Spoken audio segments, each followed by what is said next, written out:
สบายดีทุกคนสบายดีมื้อนี้จะมาอัปเดต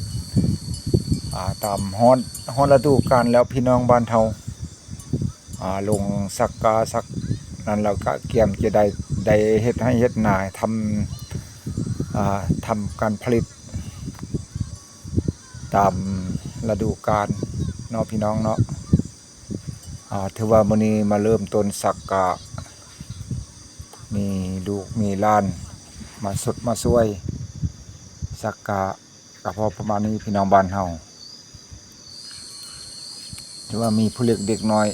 ลูกๆหลานๆมาสดมาช่วยยอดกานำเพื่อพี่น้องบ้านเฮาโอ้เห็นแล้วก็เมื่อยก็อิดก็เมื่อยเบิ่งงานนอนสักเขาแต่คนเด้อกับประมาณ2เป่าพ่อแม่พี่น้องบ้านเฮาเนาะถือว่าบ่สักหลายปีนี้นะปีกายนี้เป่าไปบ่พอหยังน้อยหนึงเป่าไป2เป่านี่ทงให้ทงนาบ่ได้ไถเทื่อเนาะหมดทั้งหมดมีนา6 7ให้นาเพิ่นเดือนนี้นะรวมเข้ากันว่าธรรมดาพี่น้องบ้านเฮา